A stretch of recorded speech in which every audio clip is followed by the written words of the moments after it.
Okay students, continue करते हैं ratio analysis. And ratio analysis में लास्ट जो फॉर्मूला है प्रॉफिटेबिलिटी रेशियोज की fifth formula return on investment या रिटर्न ऑन कैपिटल एम्प्लॉयड, ये हम आज से स्टार्ट करेंगे। ठीक है, इसके सम्स वगैरह, इसकी रूल्स वगैरह वो सब मैंने लिख लिए आपकी स्क्रीन पे। तो सबसे पहले तो फॉर्मूला जो कि इंपॉर्टेंट है, फॉर्मूला पता नहीं होगी तो सम शुरू होने से पहले ही खत्म हो जाएगा। तो ये इसकी फॉर्मूला है, net profit before interest tax and dividend upon capital employed multiply by 100। एक छोटी सी ट्रिक मैं अगर आपको बताऊं तो प्रॉफिटेबिलिटी रेशियोज में सब, हर एक प्रॉफिटेबिलिटी रेशियोज में आंसर में मल्टीप्लाई बाय 100, मतलब फॉर्मूला में मल्टीप्लाई बाय 100 है एंड आंसर हमेशा परसेंटेज में लिखते हैं। ठीक है, बाकी ऑब्वियसली हर एक फॉर्मूला अलग होगी। कुछ फॉर्मूलाज ईजी हैं, जैसे ग्रॉस प्रॉफिट है, नेट प्रॉफिट रेशियो है।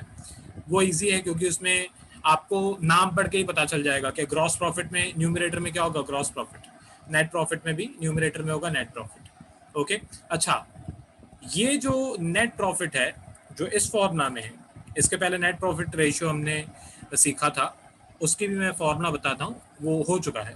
ठीक है, ये रहा, इसका लास्ट ये वाला सम किया था, पर मेरे को उससे मतलब नहीं है, फॉर्मूला से मतलब है। जो हमने नेट प्रॉफिट सीखा था, जो मैंने आपको सिखाया था, उसमें न्यूमरेटर में था net profit after tax.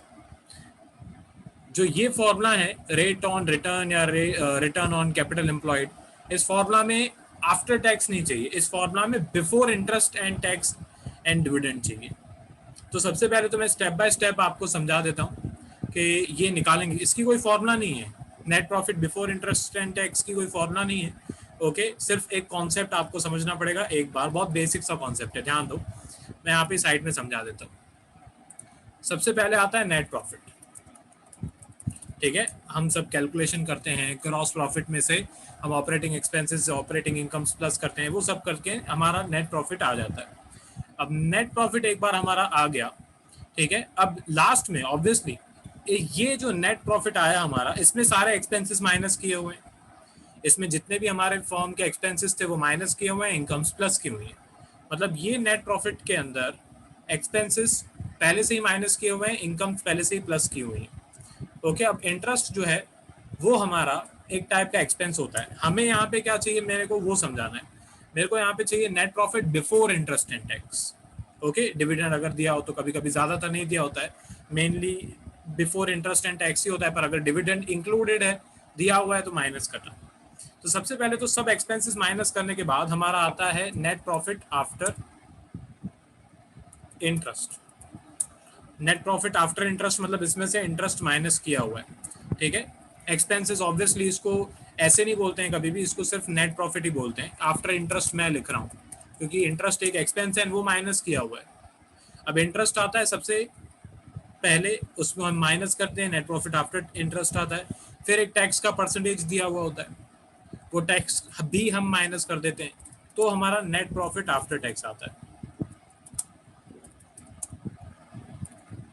Okay, तो सबसे पहले तो net profit after interest, normal net profit भी अगर लिखा हुआ है, सिर्फ ये लिखा हुआ है नेट प्रॉफिट, तो आपको ये पता चल जाना चाहिए कि आफ्टर इंटरेस्ट ही है, क्योंकि नेट प्रॉफिट में हमेशा ऑब्वियसली सारे एक्सपेंसेस माइनस किए हुए होते हैं।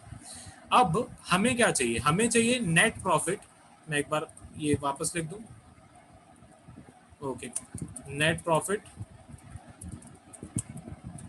After tax. हमें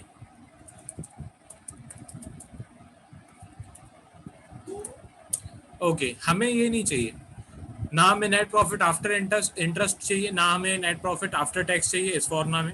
हमें चाहिए net profit before interest and tax. तो वो निकालने के लिए आपको सिर्फ इंटरेस्ट एंड टैक्स की अमाउंट जो माइनस की हुई है वो आपको प्लस कर देनी है। तो यहाँ पे नेट प्रॉफिट बिफोर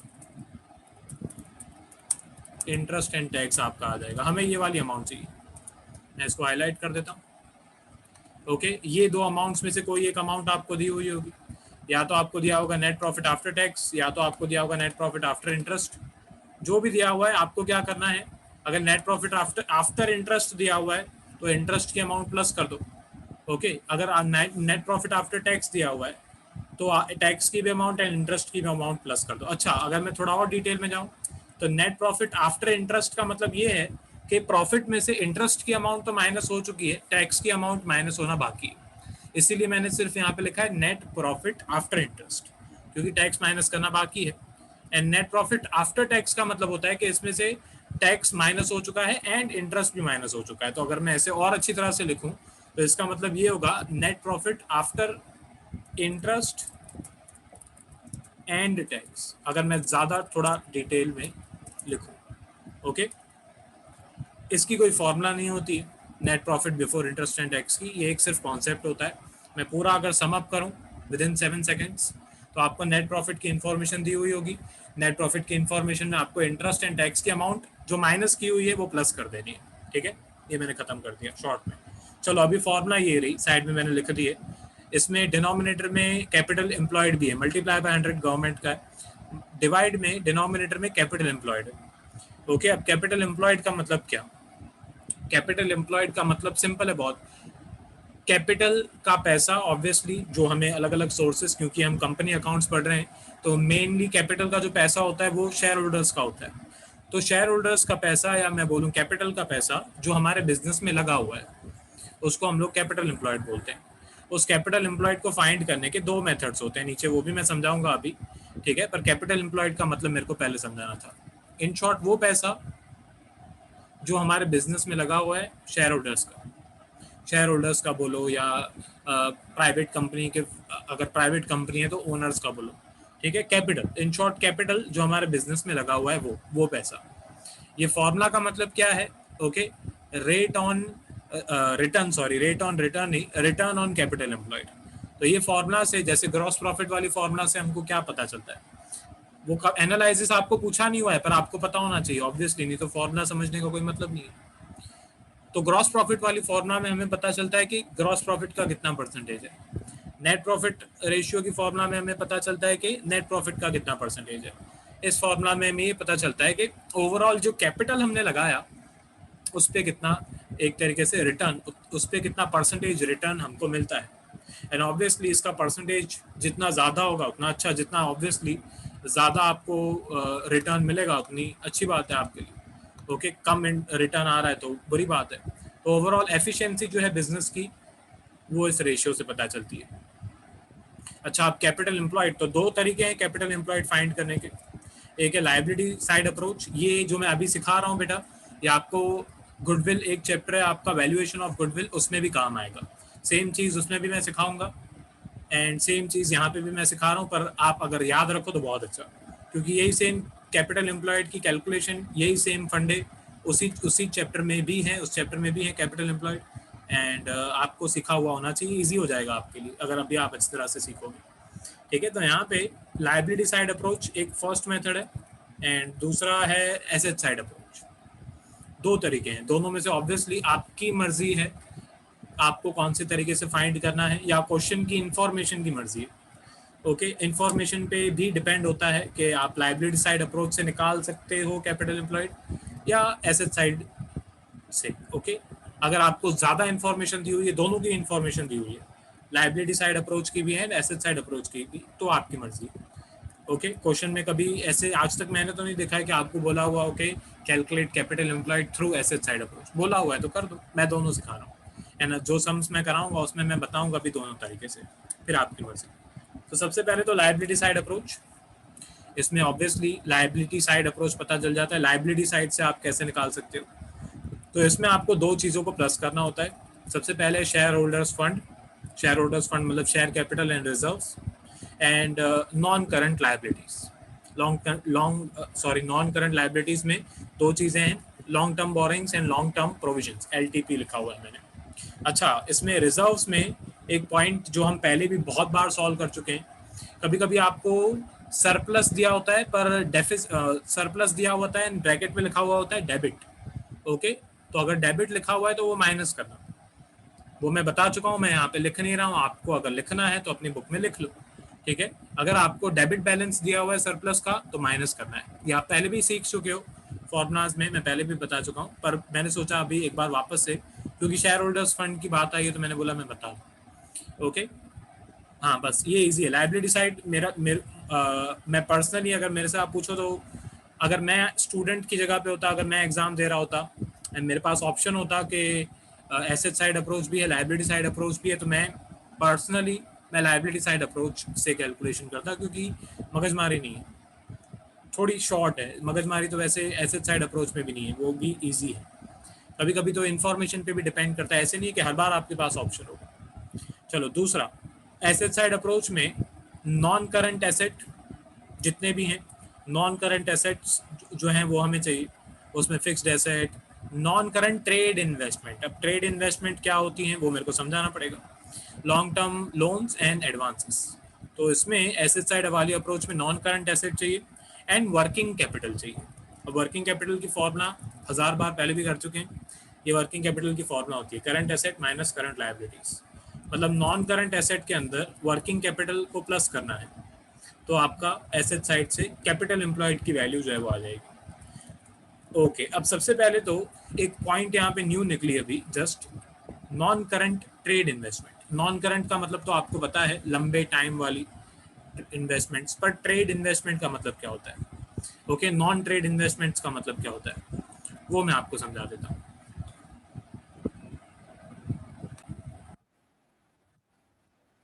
ठीक, तो सबसे पहले तो दो टाइप्स की इन्वेस्टमेंट होती है, एक होती है ट्रेड इन्वेस्टमेंट, एक होती है नॉन ट्रेड इन्वेस्टमेंट। दोनों का मीनिंग मैं समझा देता हूँ। ट्रेड इन्वेस्टमेंट्स वो इन्वेस्टमेंट्स होती हैं जो कि बिजनेस की ग्रोथ के लिए, बिजनेस की ग्रोथ है, आप बोलो बिजनेस के एक्सपांशन के लिए, बिजनेस एक्सपांड करे हमारा, उसी लिए की जाती है। जैसे सपोज करो हम एक कंपनी है एंड हम किसी दूसरी कंपनी के शेयर्स खरीदते हैं, ठीक है। अब ऑब्वियसली इसको हम क्यों दूसरी कंपनी के शेयर्स खरीद रहे हैं, ताकि ऑब्वियसली हम भी उस कंपनी की जो मैनेजरियल डिसीजंस हैं उसमें पार्टिसिपेट कर सकें। अब देखो, ये थोड़ा अकाउंटिंग में आपको समझा रहा हूँ, अकाउंटिंग की थ्योरी थोड़ी समझा रहा हूँ। बिजनेसेस ऐसे एक्सपांड होते हैं, टेक ओवर भी ऐसे होते हैं। अगर ऑब्वियसली क्योंकि शेयर होल्डर्स को ये राइट मिलता है वोटिंग का, ओके, एंड ऑब्वियसली नॉर्मली ऐसे होता है कि आपके पास जितने शेयर्स हैं, आप नॉर्मली अगर आप नॉर्मल इलेक्शंस की बात करो गवर्नमेंट लेवल पे, तो हर एक सिटीजन को एक वोट मिलता है। कंपनी लेवल पे आपके पास जितने शेयर्स हैं आपको उतने वोट देने का राइट मिलेगा, मतलब आपके पास 100 शेयर्स हैं आप 100 वोट दे सकते हो, आपके पास 1000 शेयर्स हैं आप 1000 वोट दे सकते हो।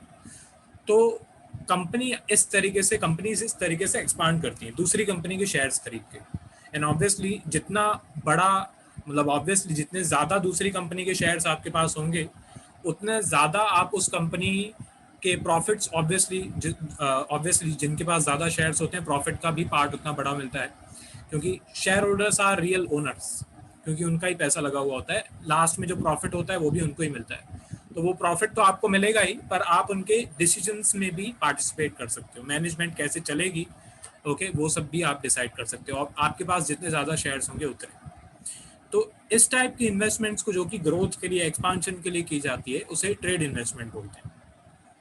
नॉन ट्रेड इन्वेस्टमेंट्स सिर्फ और सिर्फ इनकम के लिए की जाती है। भाई पैसा पड़ा है, ओके, इसको यहाँ पे पड़ा रहने से अच्छा कहीं पे बैंक में एफडी करा दो, सेविंग्स अकाउंट में डलवा दो, कोई इन्वेस्टमेंट खरीद लो छोटी मोटी, ओके, ताकि इनकम आती रहे, पड़ा नहीं रहे, सिर्फ इनकम के लिए, एक्सपांशन के लिए नहीं।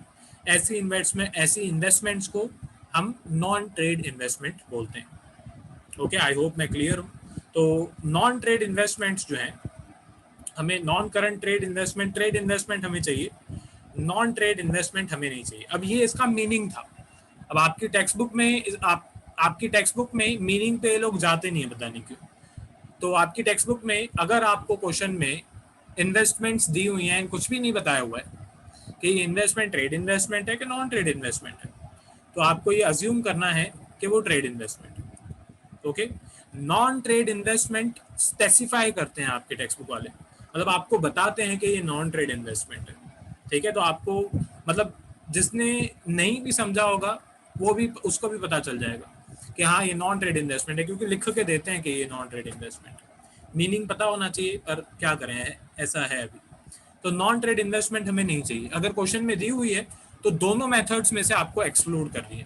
लाइबिलिटी साइड अप्रोच में से भी आप नॉन ट्रेड इन्वेस्टमेंट को माइनस करोगे अगर क्वेश्चन में दिया हुआ है तो, एंड एसेट साइड अप्रोच में भी आप नॉन ट्रेड इन्वेस्टमेंट्स को नहीं लोगे, ठीक है। अगर इंक्लूडेड है, अगर दिया हुआ इंक्लूडेड है तो माइनस करना।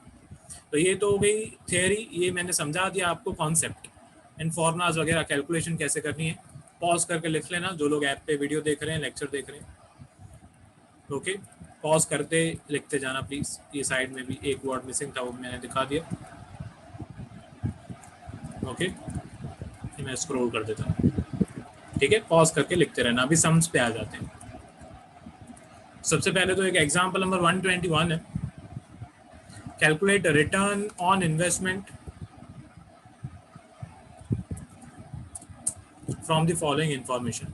रिटर्न ऑन इन्वेस्टमेंट बोलेंगे, कभी कभी रिटर्न ऑन कैपिटल एम्प्लॉयड बोलेंगे, दोनों सेम ही है। ठीक है, कैपिटल एम्प्लॉयड बोलो, कैपिटल भी तो एक टाइप की इन्वेस्टमेंट ही है ना। ऑब्वियसली आप अगर कोई बिजनेस कर रहे हो, आपने बिजनेस में पैसा लगाया हुआ है, वो है तो कैपिटल, पर आपके लिए तो वो एक टाइप की इन्वेस्टमेंट है। उस पर जितना रिटर्न मिलेगा वो आपके लिए रेट ऑफ रिटर्न है, रिटर्न ऑन इन्वेस्टमेंट है। ठीक है, तो कभी कभी ये लोग रिटर्न ऑन इन्वेस्टमेंट, कभी कभी return on capital employed calculate करने का तरीका सेम है। तो सबसे पहले तो रिटर्न ऑन इन्वेस्टमेंट ROI, इसकी फॉर्मूला मैं लिख देता हूँ, net profit before interest tax and dividend upon capital employed multiply by 100। सबसे पहले तो मैंने फॉर्मूला लिख दिया। यहाँ पे कैपिटल एम्प्लॉयड की वैल्यू क्वेश्चन में दी हुई है, अच्छी बात है। Okay, and net profit after interest and tax की अमाउंट दी हुई है, आफ्टर इंटरेस्ट एंड टैक्स। अब यहाँ पे मैं चलो ऊपर से अगर कॉपी पेस्ट करूँ जो मैंने समझाया था,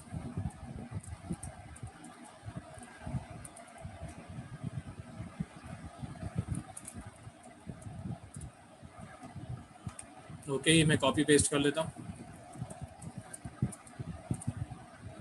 ठीक है, ये समझा हुआ होना जरूरी है, इसकी कोई फॉर्मूला नहीं है। ओके, ये बस इसका मीनिंग है, ध्यान दो। यहाँ पे हमको क्या चाहिए, हमको चाहिए net profit before interest and tax.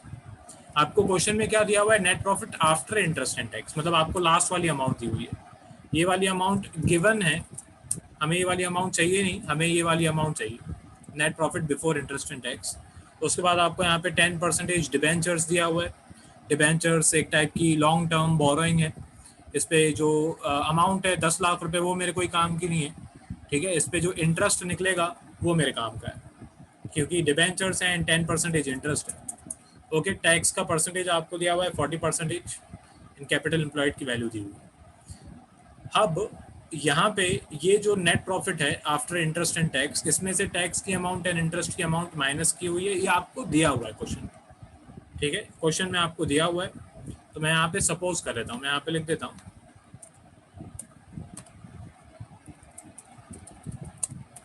Suppose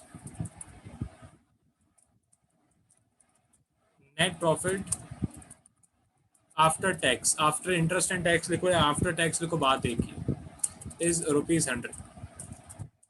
ठीक है, तो मैंने सपोज किया, मैंने अज्यूम किया कि नेट प्रॉफिट आफ्टर टैक्स या आफ्टर इंटरेस्ट एंड टैक्स, चलो मैं अच्छी तरह से लिख देता हूँ, आफ्टर इंटरेस्ट एंड टैक्स ₹100 है। तो net profit after interest and tax जो है वो अगर ₹100 है, ओके, जो क्वेश्चन में दिया हुआ है, एंड टैक्स का परसेंटेज भी आपको दिया हुआ है, ओके, इसको थोड़ा और इजी बना सकते हैं, क्योंकि टैक्स का परसेंटेज आपको दिया हुआ है 40% एंड इसमें से टैक्स माइनस किया हुआ है। After interest step by step ऊपर जाना पड़ेगा, क्योंकि ये अमाउंट आपको दी हुई है। अगर मैं लास्ट वाली अमाउंट को 100 सपोज करता हूँ तो थोड़ा मुश्किल हो जाएगा, 2 मिनट, स्टेप बाय स्टेप जाते हैं। सपोज मैं कर लेता हूँ, सपोज करो net profit after interest, after interest, okay, after interest को मैं सपोज कर लेता हूँ 100। ओके, चलो मैंने इसको सपोज कर लिया 100, सेकेंड स्टेप को। नेट प्रॉफिट आफ्टर इंटरेस्ट को अगर आप सपोज करते हो 100, तो आपकी टैक्स का परसेंटेज है 40। ठीक है, तो सपोज कि अगर आपने नेट प्रॉफिट आफ्टर इंटरेस्ट को 100, तो आपका टैक्स आएगा देयरफॉर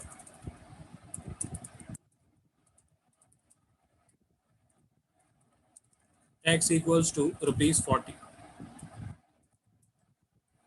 ठीक है, प्रॉफिट आफ्टर इंटरेस्ट को सपोज किया 100 एंड टैक्स आ गया ₹40। अभी कैलकुलेशन हम कर सकते हैं। ठीक है, क्योंकि आपको आफ्टर टैक्स वाली अमाउंट, 2 मिनट को, क्योंकि आफ्टर इंटरेस्ट एंड टैक्स की अमाउंट आपको दी हुई है 6 लाख। इंटरेस्ट की अमाउंट भी अगर मैं कैलकुलेट कर लूँ पहले,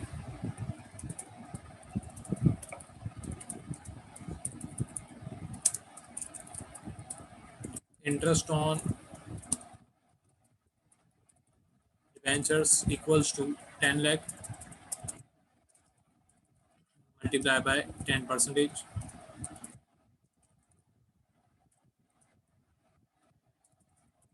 ये 1 लाख रुपए आएगा। इसकी अमाउंट 100 रुपीज़, आफ्टर इंटरेस्ट की अमाउंट को मैंने सपोज किया 100 रुपीज़। ठीक है, 2 मिनट को मैं पॉज कर देता हूँ। ओके, कंटिन्यू करते हैं।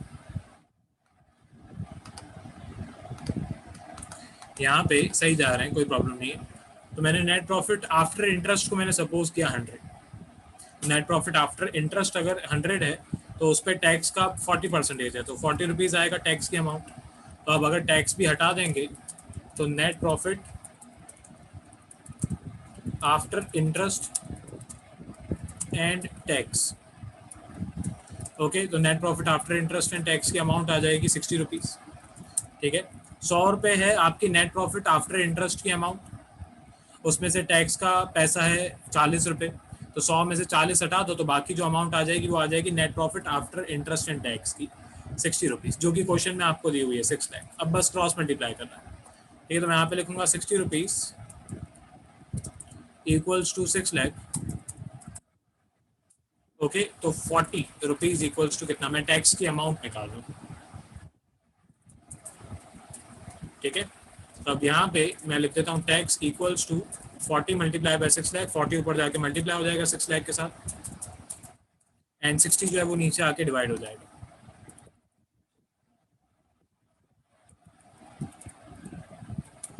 तो यहाँ पे मैं साइड में कैलकुलेशन कर देता हूँ। 40 मल्टीप्लाई बाय 6 लाख अपॉन 60, तो इसका आंसर आ रहा है 4 लाख।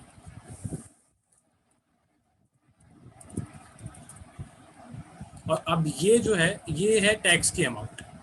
ठीक है, ये जो है ये है टैक्स की अमाउंट 4 लाख रुपीज़। मेरे को ये नहीं चाहिए, मेरे को क्या चाहिए, मेरे को चाहिए net profit before interest and tax. ठीक है, तो अब मेरे पास ये इंटरेस्ट की अमाउंट तो आई गई है। ठीक है, इंटरेस्ट की अमाउंट हमने कैलकुलेट कर ली पहले 1 लाख रुपीज़, टैक्स की अमाउंट भी मैंने कैलकुलेट कर ली 4 लाख रुपीज़। ठीक है, अब मैं यहाँ पे लिख देता हूँ net profit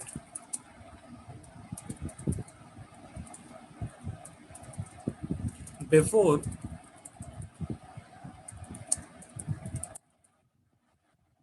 interest and tax. ठीक है, तो यहाँ पे नेट प्रॉफिट को मैं एक बार रिवाइज करा दूँ। नेट प्रॉफिट आफ्टर इंटरेस्ट को हमने सपोज किया 100, तो टैक्स की अमाउंट आ गई 40 रुपीज़। ओके, अब 100 में से 40 रुपीज़ टैक्स माइनस कर दो तो आपकी 60 रुपीज़ वैल्यू आ जाएगी net profit after interest and tax की। अब क्रॉस मल्टीप्लाई करके मैंने यहाँ पे जो 40 रुपीज़ की टैक्स की वैल्यू है वो कैलकुलेट कर ली कि भाई 60 इक्वल्स टू 6 लाख क्वेश्चन में दिया हुआ है, तो 40 इक्वल्स टू कितना, तो वो आ गई 4 लाख रुपए। इंटरेस्ट की अमाउंट 10 लाख के डिबेंचर्स पे 10% होता है 1 लाख। तो अब यहाँ पे अब सिर्फ आपको प्लस करना है। ठीक है, 6 लाख रुपीज़ आपको दी हुई थी net profit after interest and tax की अमाउंट, 4 लाख रुपए आपका टैक्स है, 1 लाख रुपए आपका इंटरेस्ट है, तो वो मैं वापस से प्लस कर दूंगा। ठीक है, ये 1 लाख रुपीज़ मैंने इंटरेस्ट का प्लस कर दिया एंड 4 लाख रुपए मैंने ये यहाँ पे टैक्स का प्लस कर दिया। बस प्लस करना है, तो 6 लाख प्लस 4 लाख 10 लाख एंड 1 लाख 11 लाख। ठीक है, ये हमारी अमाउंट आ गई net profit before interest and tax की। अब बस वैल्यू डालनी है फॉर्मूला में, तो यहाँ पे मैं लिख देता हूँ return on investment 11 lakh upon capital employed 80 lakh multiply bye 100। ठीक है, बस इसकी कैलकुलेशन अभी आपको करनी पड़ेगी, कैलसी अलाउड नहीं है। यहाँ पे मैं लिख देता हूँ 11 अपॉन, या अच्छी तरह से 11 lakh multiply bye 100 upon 80 lakh. ठीक है, तो इसका आंसर आ रहा है पॉइंट में 13.75%। ओके, एक बार मैं स्क्रॉल कर देता हूँ। ये एग्जाम्पल नंबर 121, ये क्वेश्चन है, क्वेश्चन टाइप नहीं करना, ठीक है।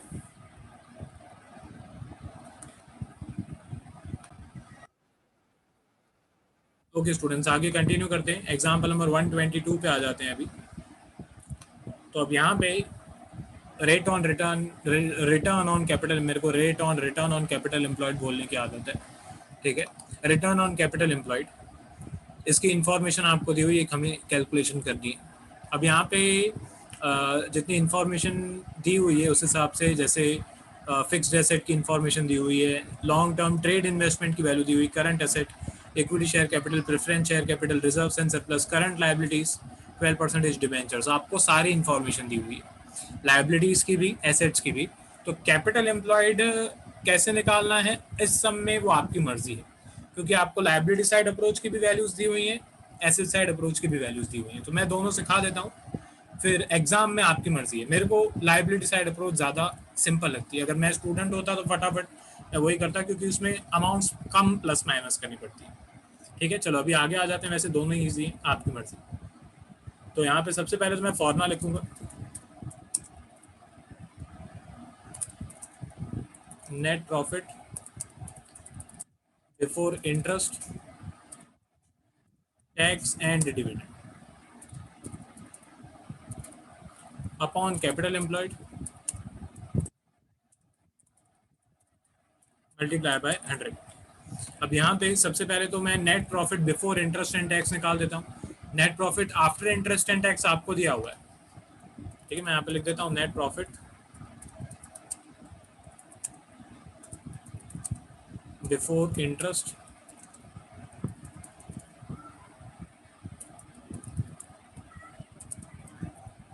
Tax and dividend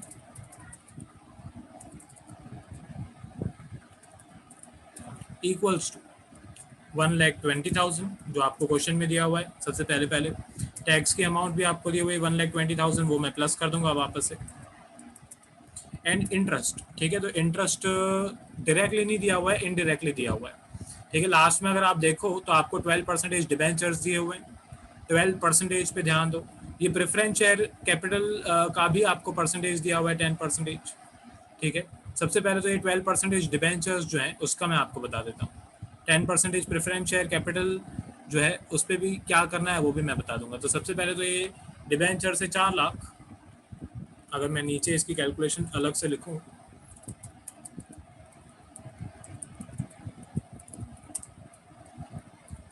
interest on 12% debentures equals to 4 lakh multiply by 12%,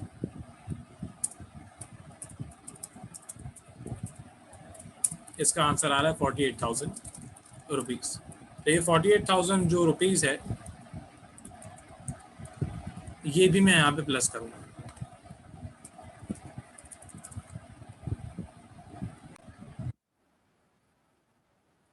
okay, तो ये इंटरेस्ट ऑन 12% डिबेंचर्स आ गया, 4 लाख का 12%, 48,000 रुपीज़, ये भी हम यहाँ पे प्लस करेंगे। अब यहाँ पे आपको 10% प्रेफरेंस शेयर कैपिटल भी दिया हुआ है 50,000। अब ध्यान से कॉन्सेप्ट को समझो, बहुत बेसिक है।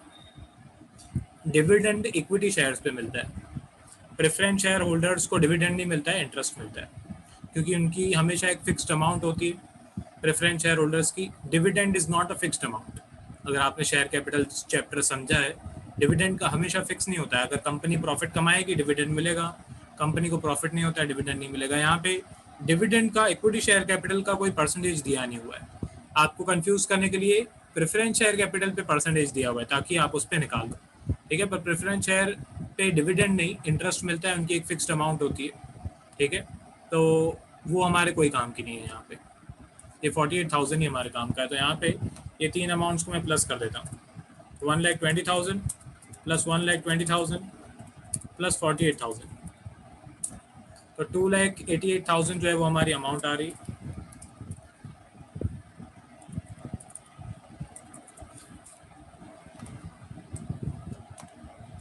ओके, अब उसके बाद capital employed,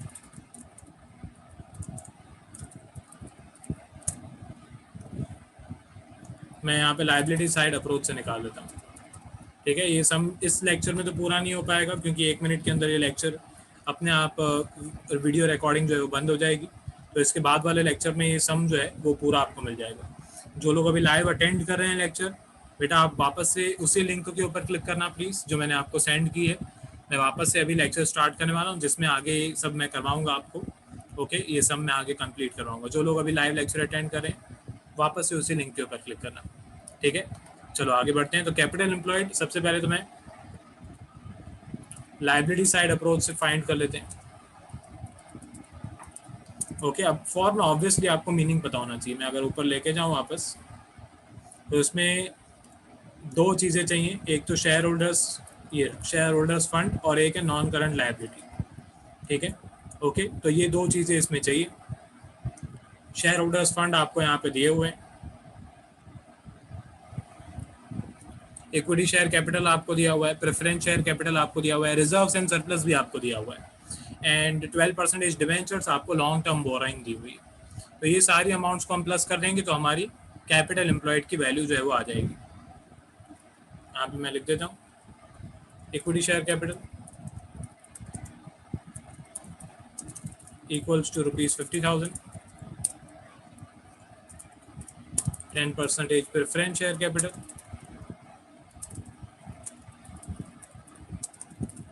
equals to ₹50,000, reserves and surplus ये भी हमारे काम